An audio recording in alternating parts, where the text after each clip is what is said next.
Simi Valley with Mr. Rove, often dubbed the architect by President George W. Bush and one of the greatest political analysts of all time.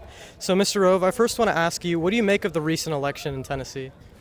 Well, it should be a wake-up call for Republicans. They won it, but they won it by 9 points, and President Trump carried the district by 22, and Mark Green was reelected last fall by 21. And there are 14 counties in the district, and all of them trended Democrat. So not just Davidson, which is Nashville and a liberal city, but the other two big counties to swing were Houston and Perry, which are very rural and very red.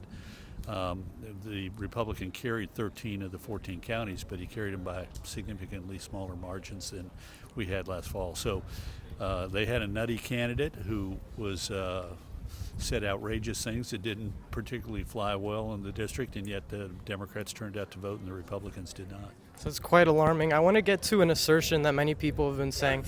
I heard this from Speaker McCarthy the other day. He was saying that in the 24 election, President Trump won, but the Republicans really didn't win. If you look at a couple key Senate races, which they should have performed better in when President Trump carried the state, they didn't end up picking up those seats.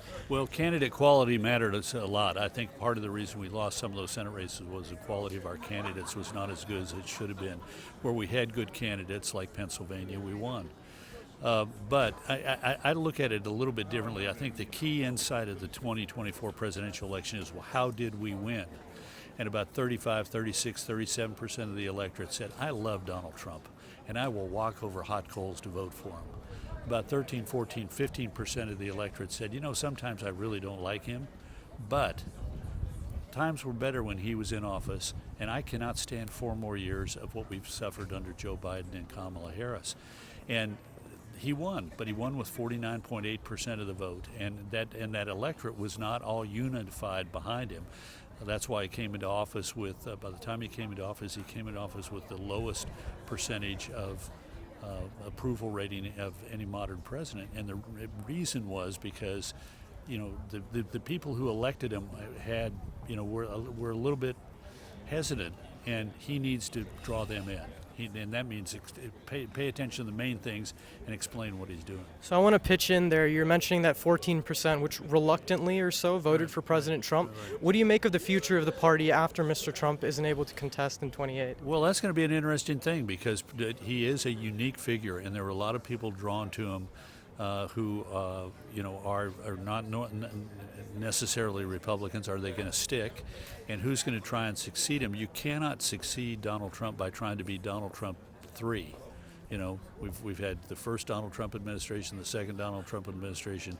You got to be something somewhat different. He is not Ronald Reagan, who left office with, an enormous well of good feeling by the American people. And if you look back over history, that's a reason why only 2 vice presidents have been able to succeed the president whose administration they served: George H.W. Bush, who succeeded Ronald Reagan, and Martin Van Buren, who succeeded Andrew Jackson. I want to move on to some key points, concluding points about the California governor's race. We have Steve Hilton in the race, who's really from that Tory timeline, if you will. Right. He worked for Prime Minister Cameron. Right. What do you say that affects on his ability to attract moderates?